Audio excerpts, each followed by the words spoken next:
The 2025 NFL Draft is quickly approaching, and over the course of a 3-day span, hundreds of young men's lives will change forever as dreams will become a reality as they become NFL players. And each and every NFL team enters the draft with one common goal in mind, and that's to improve the roster enough to eventually win a Super Bowl. And as simple as that idea is, it's an incredibly difficult task to accomplish. And for as exciting of a time as the NFL Draft is, it's an incredibly stressful weekend for NFL teams as they navigate the board to try and improve their roster. Some years are easier than others, as the 2024 class was absolutely loaded, and it was a common belief that the first three picks were going to be Caleb Williams, Jaden Daniels, and Drake May, and you can even throw in Marvin Harrison Jr. with the fourth overall pick too. Each of the top three teams needed a quarterback, and the 2024 draft certainly had quarterbacks, but the 2025 draft is incredibly unique because after the Titans presumably select Cam Ward number 1 overall, nobody knows anything, and it's also why the 2025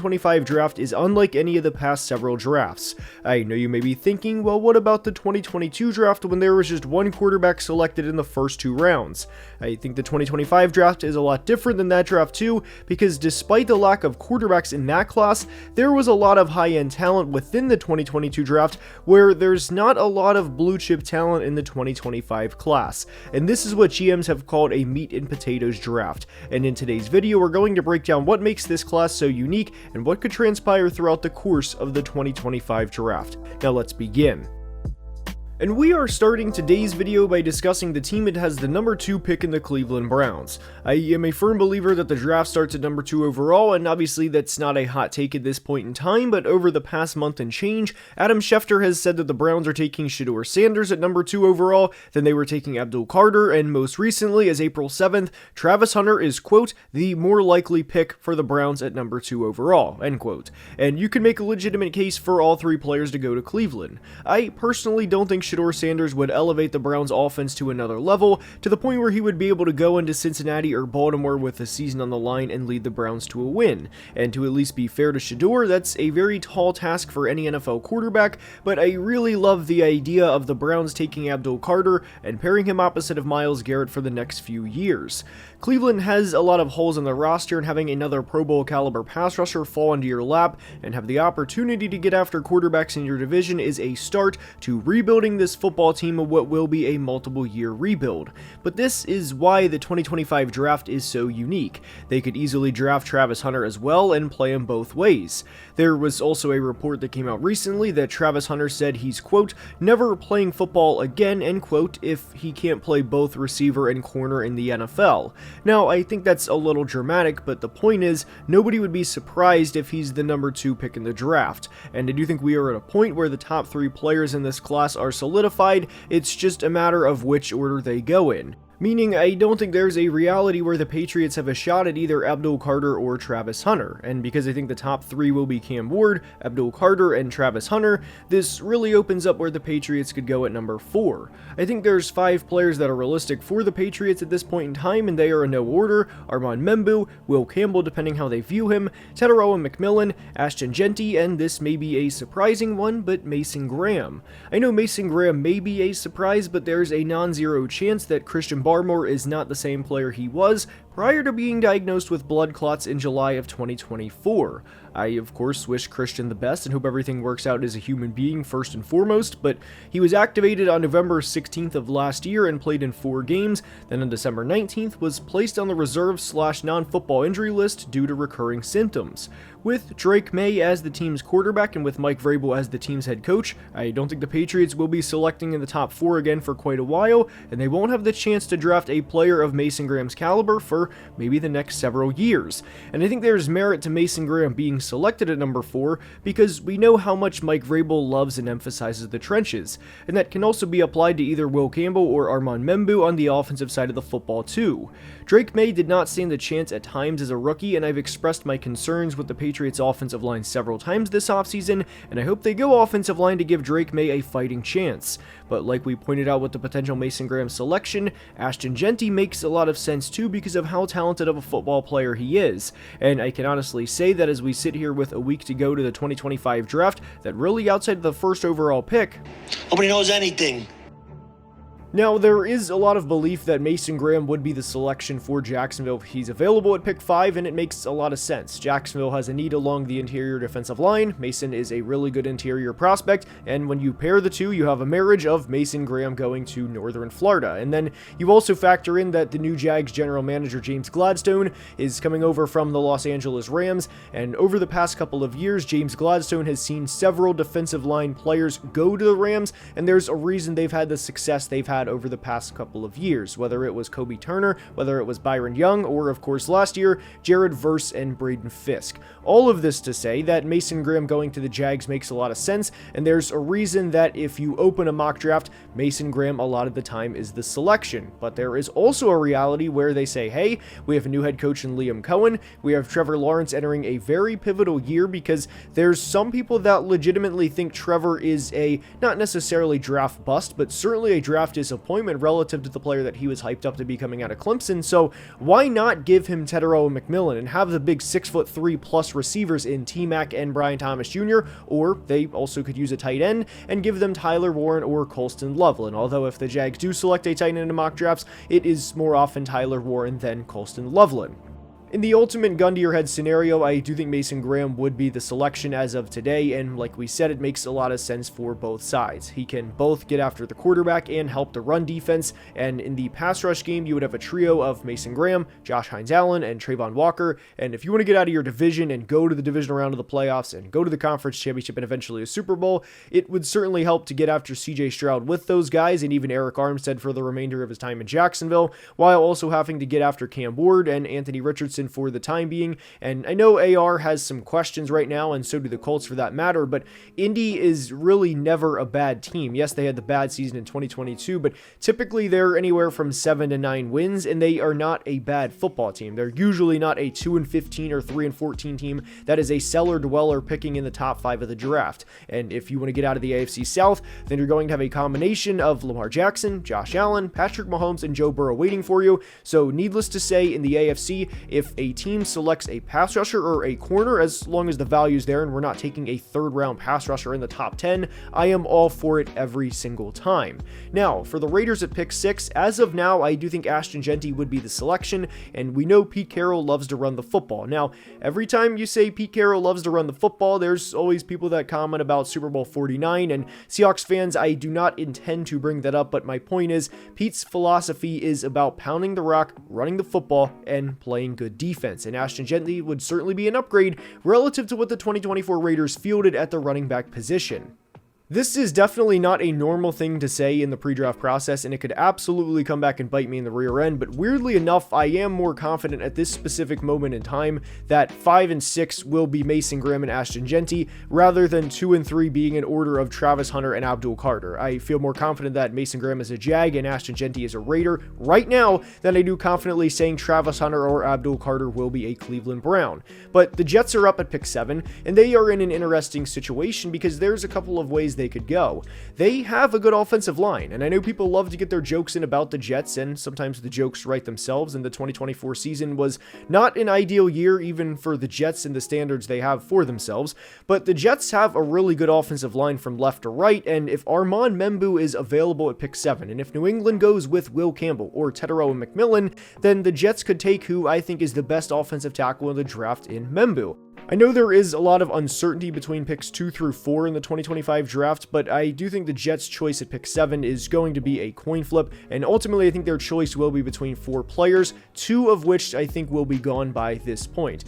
I think the 4 players that make the most sense for the Jets at pick 7, not including Abdul Carter or Travis Hunter of course, but the top 4 that I think for the Jets that are realistic would be Armand Membu, Will Campbell, Mason Graham, and Tetero and McMillan, and that was in no order by the way. Mason Graham next to Quinnen Williams would be a very fun defense, and it would be hell to block those guys for 60 minutes every single Sunday. Tetero McMillan would of course make a lot of sense to play opposite of Garrett Wilson, and Armand Membu and Will Campbell would effectively complete the Jets offensive line. Any of those 4 would upgrade the Jets' current roster, and with a first-time GM on the clock in the top 7 of an NFL draft, I do think Darren Muji will effectively run the football, play it safe, and give the Jets a good football player. Now, we discussed the Panthers in a recent video that will be linked at the end regarding teams that can't miss during the 2025 draft, and Carolina is certainly one of them, but to me there's two realistic options for them at this point in time, and that's Teteroa McMillan, the receiver from Arizona, and Mike Green, the edge from Marshall. Both players play at premium positions, and both are a big need for Carolina. But GM Dan Morgan recently said that they are willing to trade out of number 8 because there's a strong possibility the Saints draft Shedeur Sanders with a 9th pick due to the uncertainty around Derek Carr. I don't think there's many teams that would trade up for Shedeur in front of New Orleans, and I think really the only one that makes sense at this point in time is the Steelers, who currently have the 21st pick in the draft, and I don't think this makes a lot of sense for Pittsburgh to trade all the way up from pick 21 to pick 8 with Carolina, because I think Dan Morgan would basically say, you don't have your second round pick due to the DK Metcalf trade, I know you're desperate for a quarterback, so give us your 2026 first in addition to pick 21, and I don't think the Steelers would be willing to accept that trade.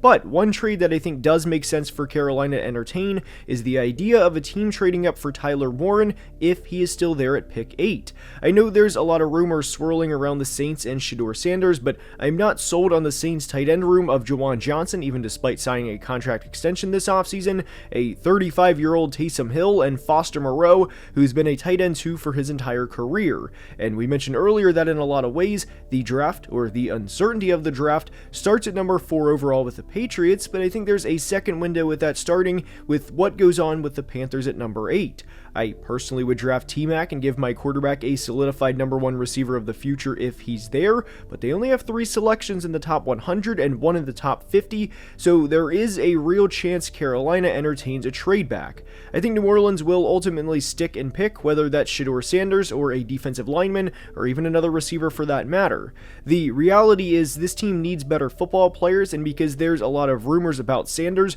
or even the idea of them trying to upgrade the offensive talent on their roster, I don't think they will trade back in the draft, mainly because I don't think anyone would trade up unless Ashton Genty falls to pick 9, in which I think Jerry Jones would be on the phone trying to trade directly in front of Chicago. Part of the fun of the 2025 draft is the uncertainty in the first round relative to other years, but it's also combining that with how many general managers are selecting in the top 10 for the first time themselves. Mike Berganzi, James Gladstone, John Spytek, and Darren Muji are all first-time GMs selecting in the top 7 of the draft, and if there's one thing the newer generation of GMs and head coaches for that matter are not afraid to do, is roll the dice with analytics. What I mean by that is make a decision that may not seem the most popular at the time, but based on their internal decision making is what they think is the best action for the team. And because this draft does not have as many blue chip players the way the 2024 draft did, teams aren't going to be willing to trade up as much as normal years. I know we discussed the idea of the Carolina trade, but I would be surprised if there's more than one trade in the top 10 of the 2025 draft. And to me, outside of Abdul Carter, Travis Hunter, Ashton Genty, and Mason Graham, and maybe one or two others, there's not that much of a talent gap between player 10 and player 30 in this class like there has been in other years. And to go back to the uncertainty of this draft class, I think there will be several more perceived reaches than what we're normally used to.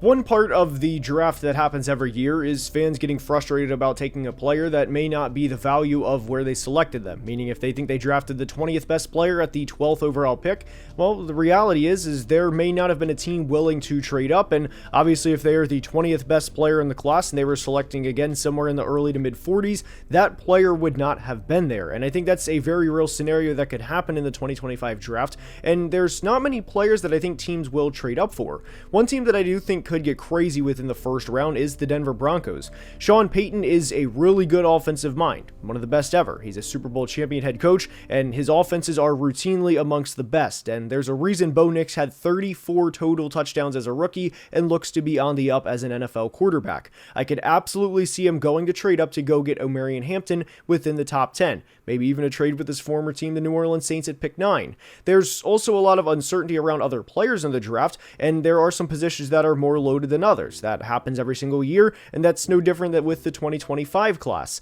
Now, a lot of people get frustrated with the word generational in the pre-draft process, and I completely understand why. It is thrown around far too often for such an impactful word, and I don't think there are any generational talents in the 2025 class. Travis Hunter is a bit of a unicorn because he plays both sides of the football at a high level, but I don't think he is a generational talent at either the receiver or corner position, but again, he's a unicorn, and that's a bit of a different discussion for a different day. However, I do not think it is an exaggeration to say this is a generational running back class. It is, of course, led by Ashton Jeanty and Omarion Hampton, and I wouldn't be surprised at all if both players had 12 or 1,300 rushing yards as a rookie and double-digit rushing touchdowns. Both players are going to be starting running backs from day one, as they should be, and they're not the only backs in this class, as there's other really talented running backs in this class by the names of Travion Henderson, Quinshon Judkins, Caleb Johnson, Damian Martinez, Bajal Tootin, RJ Harvey, and you get the point. It would not surprise me at all if we had a 1,000-yard running back selected in day 3 of the 2025 draft,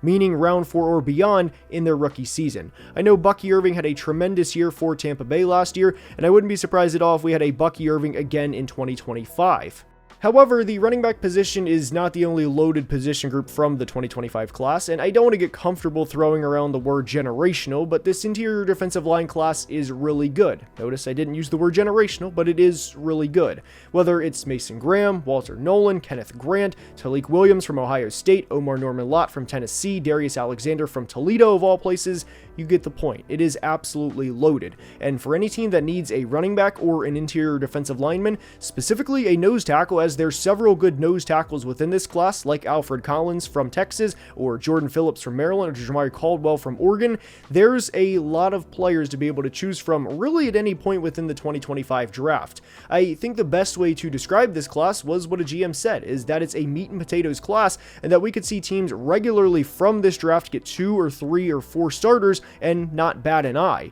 There's not the Malik Neighbors, Marvin Harrison Jr., Joe Alt, or Brock Bowers in this class, but there are several great players all throughout, and I don't think there's that much of a talent difference between pick 30 and between pick 80 in this class like there normally is. I think there was a much bigger difference between the end of the first round in 2024 relative to the early to mid third round of the 2024 draft, because that draft was so loaded, and I'm not going to use the G word to describe the 2024 class, although I think it is kind of applicable for that draft. But the 2025 draft, in terms of a bell curve, is really loaded in the rounds 2 through 3, where 2024 was kind of a roller coaster where it was absolutely loaded in round 1 and then kind of fell off a cliff. Now, there was a lot of players talented all throughout, and you get the point, but the meat and potatoes of this class is in rounds 2 through 4, and I can't wait to see how it all plays out, because there's a very real possibility that any of those guys that we think could be taken in rounds 2 through 4 are pushed way up the board, because other teams know that if they like them, other teams are going to like their guys too, and that could force a lot of reaches in the 2025 draft.